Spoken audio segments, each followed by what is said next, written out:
O discípulo não está acima do seu mestre, nem o servo está acima do seu senhor. Basta ao discípulo ser como seu mestre e ao servo ser como seu senhor. Se chamaram o dono da casa de Beelzebu, quanto mais os membros da sua casa. Portanto, não tenham medo deles, pois não há nada encoberto que não venha a ser revelado, nem oculto que não venha a ser conhecido. O que lhes digo às escuras, repitam à plena luz. E o que é dito para vocês ao pé de ouvido, proclamem dos telhados. Não temam os que matam o corpo, mas não podem matar a alma. Pelo contrário, temam aquele que pode fazer parecer no inferno tanto a alma como o corpo. Não se vendem 2 pardais por uma moedinha? Entretanto, nenhum deles cairá no chão sem o consentimento do Pai de vocês. E quanto a vocês, até os cabelos da cabeça de vocês estão todos contados. Portanto, não temam, vocês valem bem mais do que muitos pardais. Portanto, todo aquele que me confessar diante dos outros, também eu o confessarei diante do meu Pai que está nos céus. Mas aquele que me negar diante das pessoas, também eu o negarei diante do meu Pai que está nos céus. Não pensem que eu vim trazer a paz à terra. Não vim trazer paz, mas espada. Pois vim causar divisão entre o homem e o seu pai, entre a filha e sua mãe, e entre a nora e sua sogra. Assim, os inimigos de uma pessoa serão os da sua própria casa. Quem ama o seu pai ou a sua mãe mais do que a mim, não é digno de mim. Quem ama o seu filho ou a sua filha mais do que a mim, não é digno de mim. E quem não toma a sua cruz e vem após mim, não é digno de mim. Quem acha a sua vida, a perderá. E quem perde a vida por minha causa, esse a achará. Palavra do Senhor, palavra de salvação. Graças a Deus. Aleluia, aleluia, aleluia. Aleluia. Aleluia, aleluia, aleluia. Aleluia.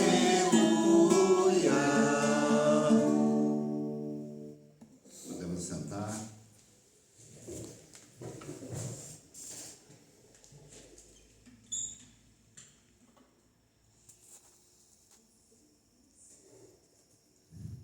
A imagem, o slide que nós usamos para a chamada do culto de hoje, é essa imagem de uma pessoa lendo a Bíblia através das grades, provavelmente de uma prisão. Não é? Alguém oferece a Bíblia para ela e ela, de dentro da prisão, ela segura a palavra. Não é? Lembrando que existem milhares de pessoas ainda hoje aprisionadas pelo mundo pelo fato de confessarem a Jesus Cristo como Senhor, por estarem pregando o Evangelho, por estarem testemunhando a sua palavra, às vezes até por terem sido surpreendidas portando uma Bíblia, e por causa disso, então, isso já foi motivo de serem aprisionadas. Não é? Então, essa imagem nos lembra da igreja perseguida que existe ainda hoje, que está espalhada pela face da terra, testemunhando de Jesus Cristo. Não é exatamente o nosso caso aqui no Brasil, não é? Nós vivemos hoje um ambiente assim quase que de maioria evangélica, né? A gente tem uma visibilidade evangélica muito grande aqui no nosso país. Eu mesmo trabalho lá no meu trabalho tem muitos evangélicos com quem eu convivo diariamente. Na minha sala mesmo tem um pastor da Igreja Brasil para Cristo, um excelente técnico de eletrônica, né? Ele exerce, que nem eu, né? Exerce a profissão dele lá na TV Câmara, e aos fins de semana está fazendo exatamente o que eu estou fazendo aqui. Está pregando a palavra, está dirigindo uma comunidade.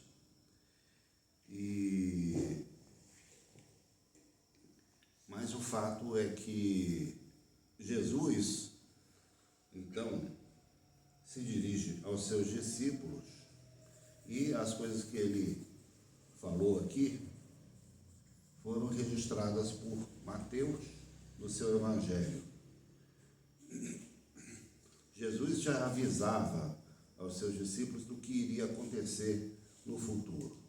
E isso que Mateus descreve aqui era uma realidade vivenciada, uma coisa exatamente da época em que ele escreveu e publicou esse Evangelho. A comunidade de Mateus, ela viveu uma perseguição, um processo de perseguição e de exclusão da sociedade judaica. Vamos lembrar que Mateus escreveu principalmente para uma comunidade de tradição judaica. E em um determinado momento, durante muito tempo, os cristãos foram considerados uma divisão, uma corrente dentro do judaísmo. Era como se eles fizessem parte da comunidade judaica e alguns frequentavam sinagogas, Paulo mesmo pregava em sinagogas, eles frequentavam o templo em Jerusalém, tudo isso. Se comportavam como judeus absolutamente devotos, mas tinham a referência do Evangelho de Jesus Cristo. Se diferenciavam dos outros judeus por isso. Mas, num determinado momento, houve uma ruptura, porque a comunidade judaica, especialmente na Palestina, em Jerusalém, resolveu bater de frente com o Império Romano. Resolveu conduzir uma guerra contra Roma. E tiveram até alguns sucessos inicialmente. Então, eles resolveram varrer Roma do seu território. Uma coisa impensável, mas eles embarcaram nessa grande aventura que acabou em tragédia, e que acabou, inclusive, com o desmantelamento do Estado judeu, do que existia. E nessa época, então, os judeus mais ortodoxos perguntaram para os cristãos: e aí, vocês estão junto com a gente nessa guerra? Acontece que a igreja não era exclusivamente judaica, tinha muitos romanos na igreja, tinha gregos, tinha gente do mundo inteiro. Então eles disseram: não, nós não somos uma parcela do Estado judaico, nós somos outra coisa. Somos judeus, mas somos de uma coisa que é universal, que é ampla, que não faz distinção de nacionalidades. Então, nós não somos contra Roma da forma que vocês querem. E isso, então, levou a uma ruptura e os judeus cristãos acabaram sendo sistematicamente excluídos da sinagoga. Isso significava a exclusão da vida social. Quem era excluído da sinagoga não podia comprar, vender, não podia, simplesmente ficava banido da sociedade. A comunidade de Mateus, então, enfrentou exatamente essa realidade. Então, quando ele fala aqui que vim causar divisão entre o homem e seu pai, filho e sua mãe, entre nora e sogra. Os inimigos do homem serão os da própria casa. As pessoas da própria família entregavam aqueles que eram seguidores de Jesus Cristo. Eles experimentaram essa realidade. E com isso, então, Jesus, nessa fala, ele prepara os seus futuros seguidores para aquilo que eles iriam enfrentar. de exclusão, de perseguição, disso tudo. Porque era necessário escolher entre os valores de uma determinada sociedade tradicional, a qual eles tinham pertencido, seus antepassados, né, todos, suas famílias, e uma coisa nova chamada Reino de Deus. Mais cedo, na escola dominical, nós examinamos duas parábolas. A parábola do tesouro escondido, achado no campo, né? E a parábola da pérola de grande valor. Na parábola do tesouro escondido, temos um trabalhador que, lavrando os campos, arando a terra, acaba encontrando acidentalmente lá um baú ou alguma coisa parecida, cheia de moedas de ouro, cheia de tesouro, não é? E ele resolve então comprar aquela terra onde ele estava trabalhando, porque ele sabia que aí ele ia conseguir se apossar daquele tesouro. E da mesma forma, o comerciante de pérolas, ele abre mão de todas as pérolas que ele tinha, vende todas elas para poder comprar uma que ele viu que era de um valor extraordinário. E essas duas coisas, o tesouro e a pérola, são comparados exatamente com o quê? Com o reino de Deus. Essas pessoas da igreja, da comunidade de Mateus e de outras comunidades dentro da igreja primitiva, tiveram que fazer exatamente essa escolha. Fazer a escolha entre a sua origem, a sua tradição, a sua situação na família, a sua situação social, ou o reino de Deus, o Evangelho de Jesus Cristo. Nessa hora foi necessário ter uma noção muito clara de qual era o valor a ser considerado, qual era o valor a ser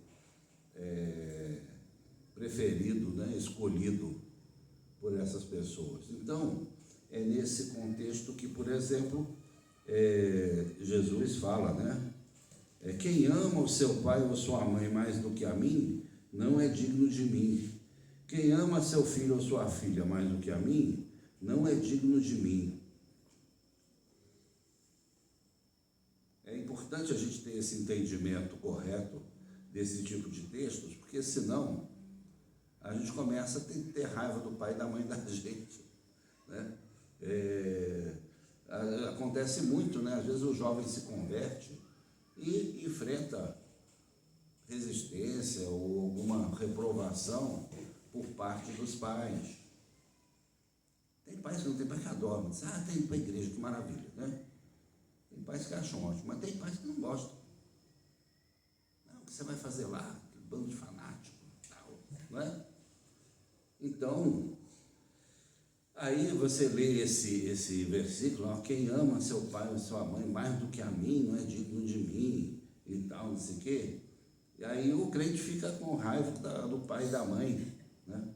Quando justamente no momento em que ele precisa manifestar amor pelo seu pai, pela sua mãe, pela sua família, que não estão entendendo o que está acontecendo com ele, que não estão percebendo a maravilha que Deus está realizando na vida dele, né? Então não é um momento de rompimento, não é um momento de rejeição, não é um momento de enfrentamento, é um momento de exercício de amor por aqueles que dentro da casa da gente muitas vezes nos reprovam por estar conhecendo a Jesus Cristo, por estar entrando no reino de Deus, não é?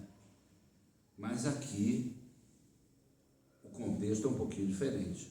Aqui é um contexto de estar, permanecer com Jesus ou optar por uma outra coisa que era contra o reino de Deus, que era a perseguição daqueles que pertenciam ao reino. Então, por isso Jesus fala, né, que os inimigos do homem serão os da sua própria casa. Era a realidade que a igreja estava vivendo ali.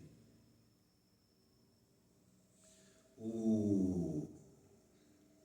Jesus fala, né, desse quadro de enfrentamento, esse quadro de resistência, esses perigos que eles iam correr, e o que ele recomenda?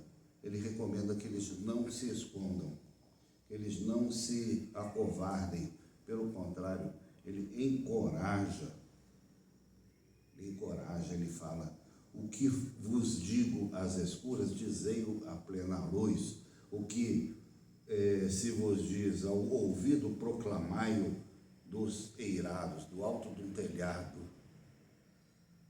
Essa imagem que ele usa, né, para que o evangelho seja anunciado com coragem.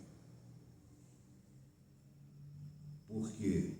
Porque Deus tem cuidado daqueles que fazem esse anúncio. Deus tem cuidado dos seus, né? Da mesma forma que ele cuida até das aves do campo, né? Da mesma forma que ele cuida de 2 pardais. 2 pardais era o sacrifício mais barato que tinha. Uma pessoa muito, muito pobrezinha, quando ela ia ao templo, se ela não tinha nem bezerro, nem carneiro, nem bode, não tinha bicho nenhum para oferecer, ela podia oferecer 2 pardaizinhos, né? Comprava com uma moedinha, né? Então pagava lá e tal, e fazia o sacrifício mais barato que tinha, né? Pois se até de 2 pardais Deus tinha consideração, tinha cuidado, muito mais de cada um de nós. Nós vivemos uma realidade hoje, como cristãos aqui no Brasil, que não é a realidade dos perseguidos. Pelo contrário, às vezes a gente fica mais próximo da realidade dos perseguidores do que dos perseguidos, né? Tem aquele fenômeno lá do Rio, daquela facção do narcotráfico lá, que é o Complexo de Israel. Eles têm todo um linguajar, toda uma vivência evangélica, eles conhecem a Bíblia, tá? E montaram simplesmente um grupo armado.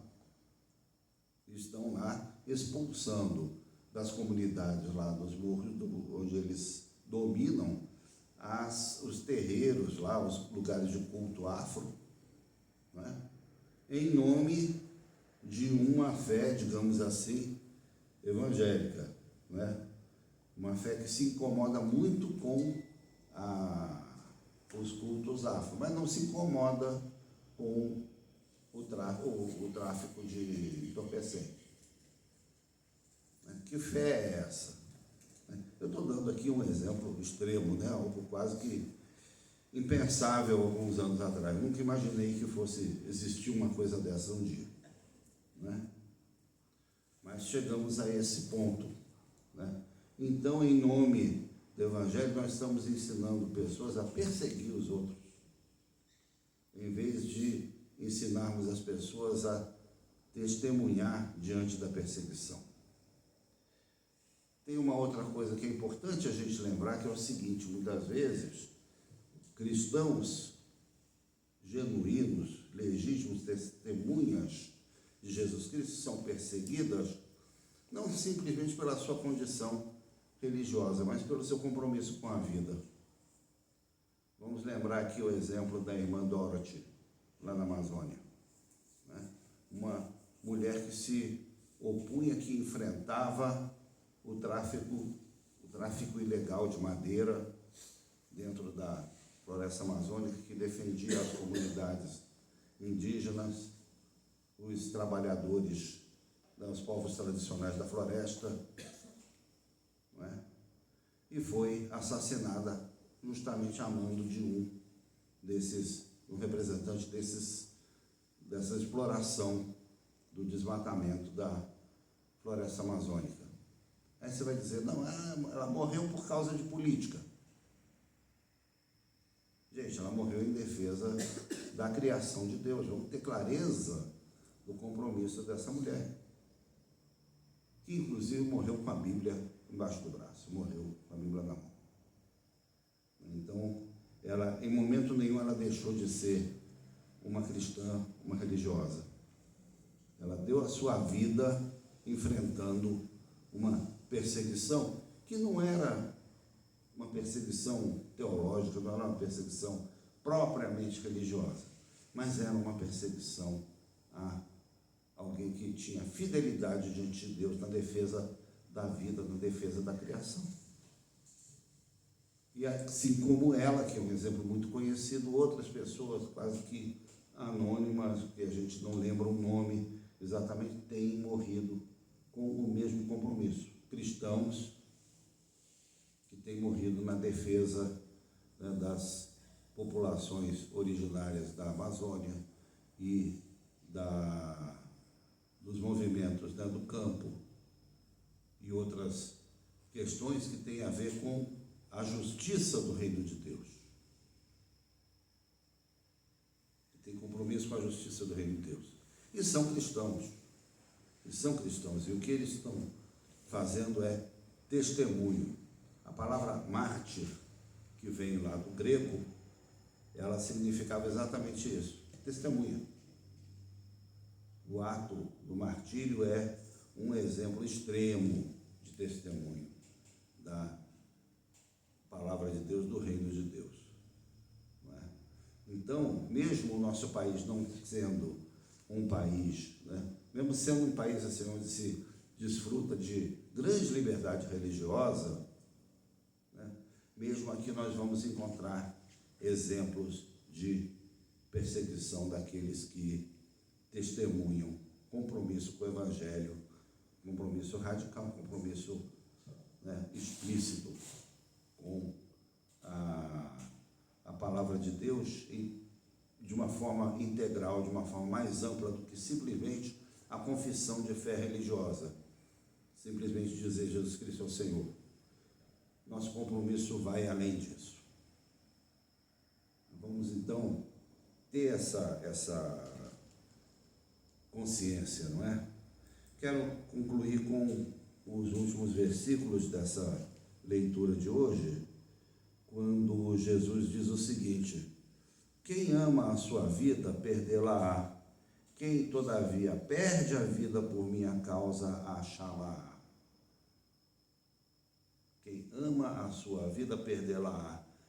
Quem se preocupa simplesmente em sobreviver, simplesmente em se garantir, simplesmente em se manter vivo, muitas vezes está vivendo uma vida sem um verdadeiro significado. Quem trabalha só por sobreviver, só para se manter, só sem nenhuma perspectiva em Jesus Cristo, sem nenhuma perspectiva do reino de Deus, está vivendo uma vida perdida. É isso que Jesus quer dizer. Ao passo que aqueles que perdem a vida em nome de Jesus, esses ganharam realmente a sua vida. Esse é o compromisso radical do testemunho de Jesus Cristo, o qual nos fala então o evangelista Mateus aqui no capítulo 10.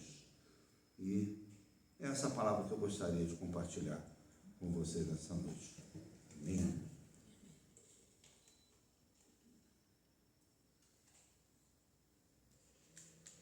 Vamos lembrar também do nosso compromisso, né,